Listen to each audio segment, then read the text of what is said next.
so we're going to do an unboxing today. I've only done a couple of these before, and I'm not a big fan of the unboxing, but I know a lot of people like to see it, and I suppose it's cool.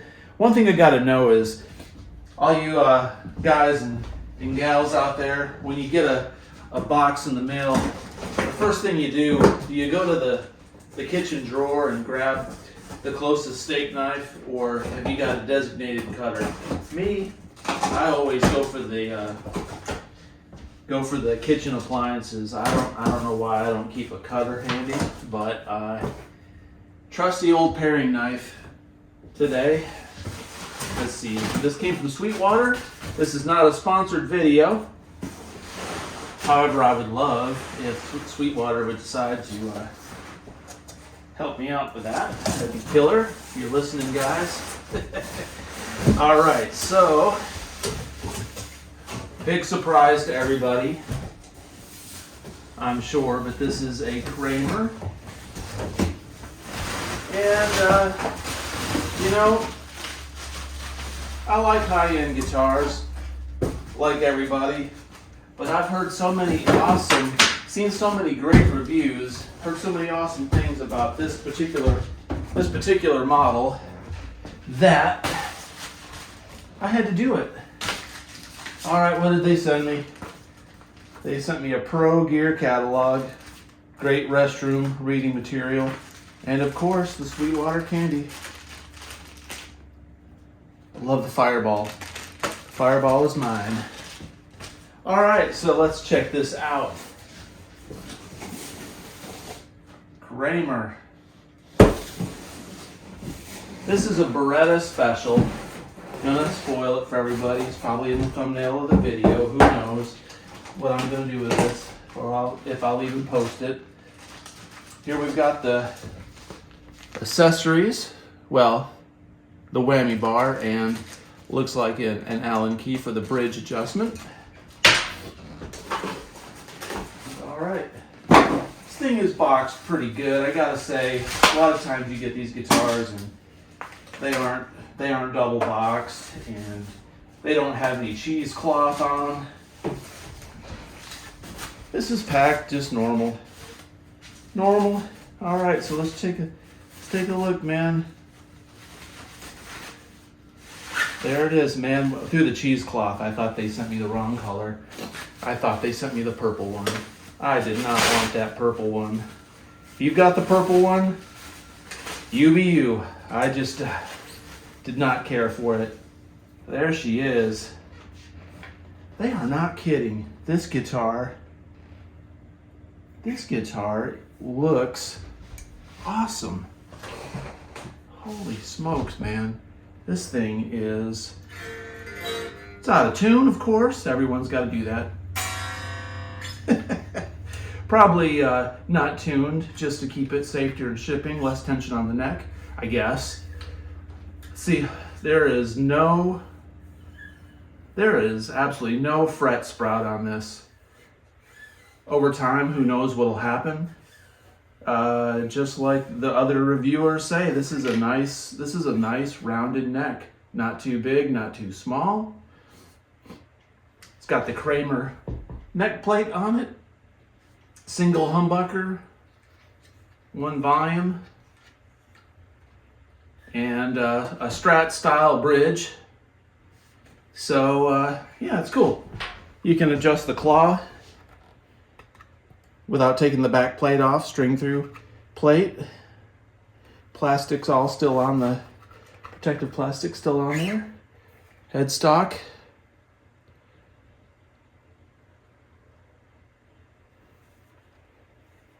I don't know if you can see that finish very well.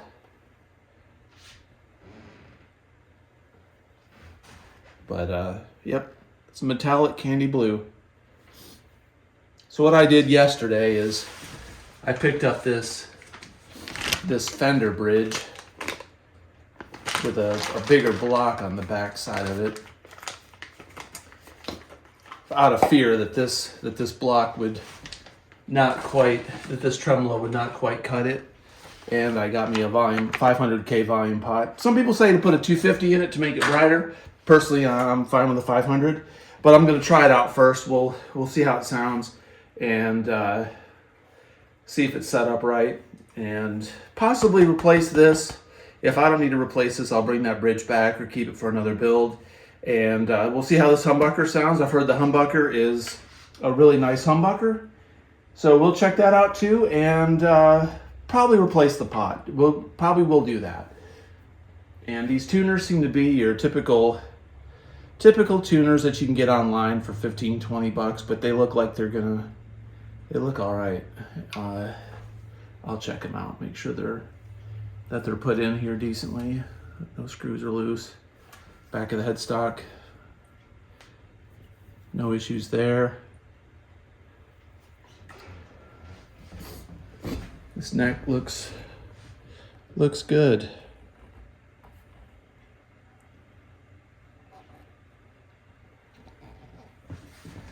All right, so hopefully this video showed enough stuff to make this unboxing interesting for at least somebody out there. Really like this input jack. This is a good touch. I love that. That's very, very cool. These strap buttons are nice too. The details, it's all in the details, man.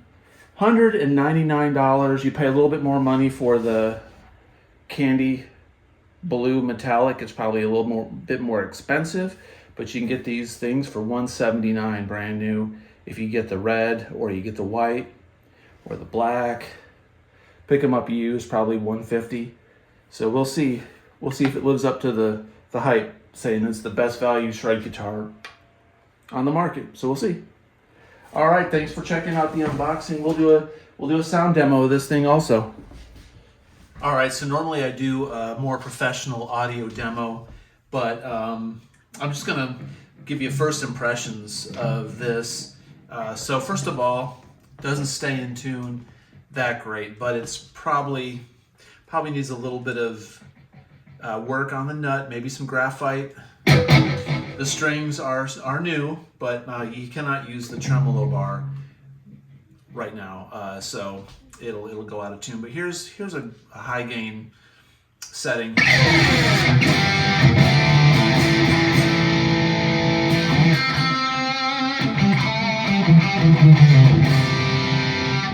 So this pickup sounds really good. So let me roll it back.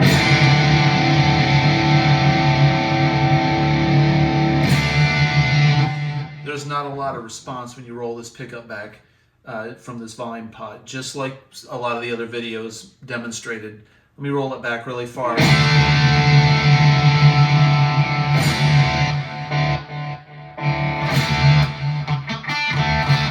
Yeah, so when it's really like at the very end of the rope where it's about to be on off, it sounds like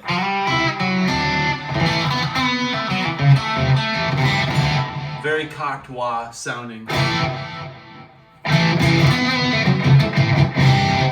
That was like one notch up to like 3 or 4.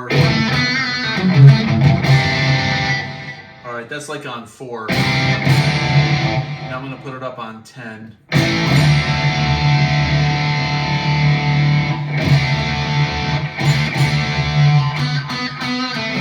So it gets like more mid-rangey when you roll the volume back. The mids go up a little bit from what's going on with my setup. I'm just running through a Fractal X8 through my studio monitors right now. Pickup sounds good, man. The intonation on this guitar is set up good too. I don't know if Sweetwater did that, but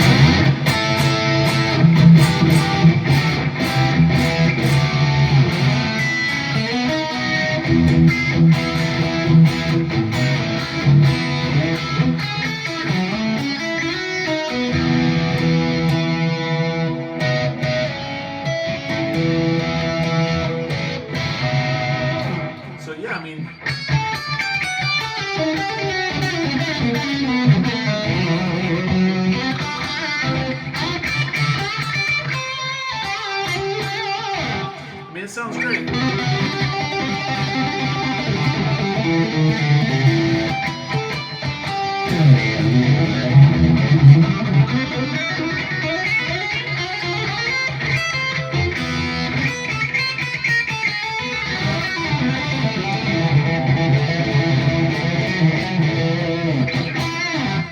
not sloppy playing, but just trying to hear how it sounds with the responsiveness of tapping and pinch harmonics.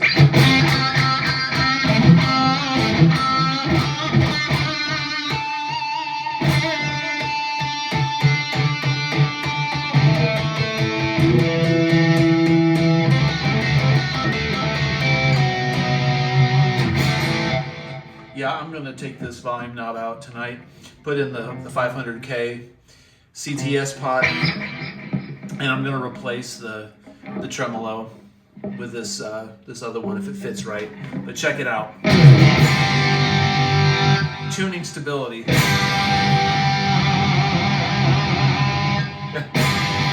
Yeah. That's what you get out of the box.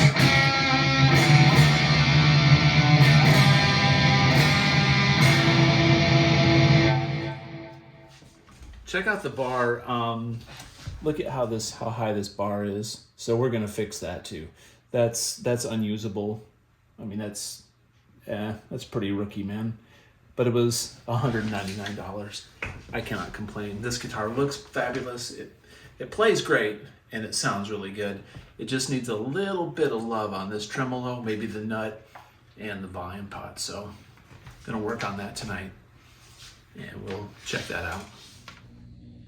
All right, so there's the stock tremolo that comes on this thing. And interesting enough, the tone pot is actually a pretty large tone pot. It says made in Korea, so it's a pretty nice pot. But what we're gonna do is I've got this all parts CTS pot I'm gonna put in there. And it's probably same quality, but this one's got the capacitor on it. This is just going to be a straight volume to the input jack. Easy soldering job, but this has to go. I bought this Fender actual Fender bridge, so I'm gonna put this in. Look at the look at this this bridge, man. This is like Cracker Jack box quality material. I mean, the claw and the springs, no problem, okay? But $29, brand new, same ash. This thing weighs a ton. It's going in there. Gonna be much better for tone. And I'm just gonna put the CTS pot in there, so what the heck.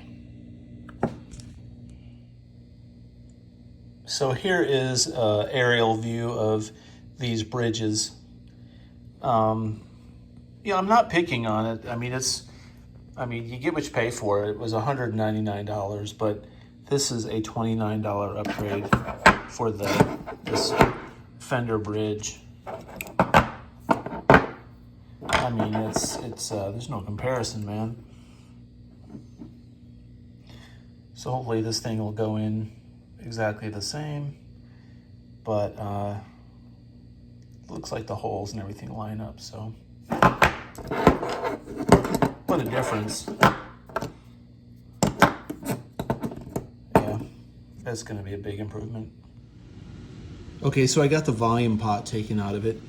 The Korean pot says it's a Jin Sung brand, and interestingly enough, this tremolo I took off of it is also called Sung. It says Sung IL. I highly doubt that's Sung, Illinois. But gonna put in this CTS pot. But they put 500K pots in these Kramers. The bottom of this somewhere said 500K. I don't know where it was. Where did I see it? It's underneath that capacitor, I think. Heck, I don't know. It's on this pot somewhere. It said 500K. I know it. But a lot of people will say the 250K needs to go into the Kramers for a snappier sound, but I'm a believer in the 500. So Jin Sung brand. Okay, easy wiring, here we go. All right, so I forgot to actually check, not a big deal, but these Asian pots they're thin. They're always a thinner shaft on those. The USA pots are a thicker shaft, so they will not go in the hole drilled out. So you're gonna need, if you do this and you get the CTS pots, you're gonna need a 3/8 inch drill bit. So we're gonna just drive that through that hole carefully, make it big enough for this pot, and we'll be in business. Not a big deal. Okay, so the bridge is in now. That was pretty easy, and I got this volume pot soldered in after I drilled that out to 3/8 inch, and this tremolo bar is now sitting at about like this, which is much, much better. That looks a lot better, and doesn't look like a boner anymore or something stupid. So I'm gonna string it up and then adjust the tension. This should float a little bit because I took one spring off of it. And I'm going to take this sandpaper here. I've got basically 220 grit sandpaper folded in half, and I'm just gonna sand out the nut just a little bit on each one, just to give it a little bit more, just to give it a little bit more play so the strings don't get caught up in the nut. Since this is a non-locking nut, Kramer. A lot of people don't know that back in the day, Eddie Van Halen actually didn't play with a locking nut. He used oil and pencil graphite to grease up the nut. He was searching for all kinds of ways to have tuning stability for all the crazy stuff he was doing, because you got to think, back in those days, people weren't playing the way Eddie was trying to play.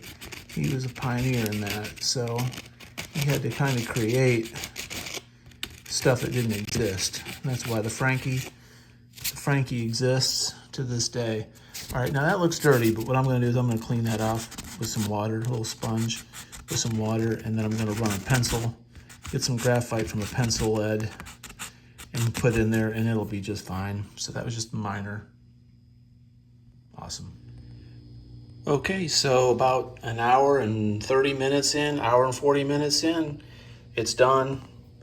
The Fender tremolo system is on there. It fit perfect. Not sure if the older models work with Fender parts as seamlessly as this one did, but this Fender bridge fit perfectly on it. And put some graphite in the nut. Got the volume pot put on or installed. Everything lined up perfectly in the back. Down to 2 springs. And I had a chrome knob. I thought the chrome knob would look really nice with this. So we got the chrome knob on there.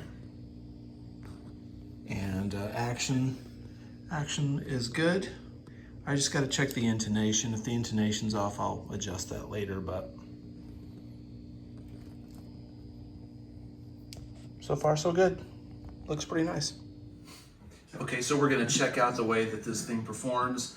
I stretch the strings out really good, like you should do whenever you restring a guitar. And I really feel like the changes that we made with the bridge on this and the volume pot transformed this into a gig-ready guitar. Beforehand, I don't know if I would have taken it to a gig, but this thing is ready now. I'm very happy with the results. So check out the volume. First of all, what happened with this volume pot being replaced. The last volume knob or volume pot didn't roll back well at all, and it went very mid-range and didn't really clean up. But check this out now.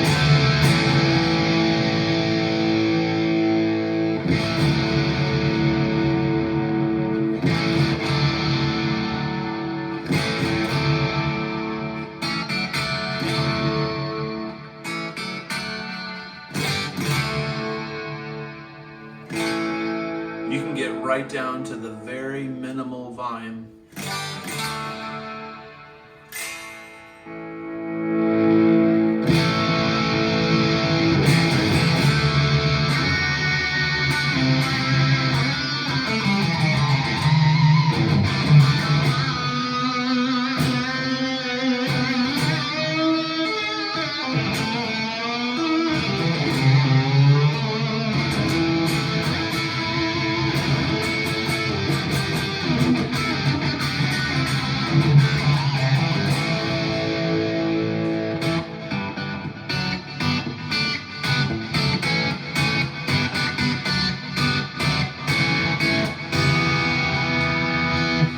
And the tremolo is a lot more stable. I put graphite on the nut, and this tremolo is much better.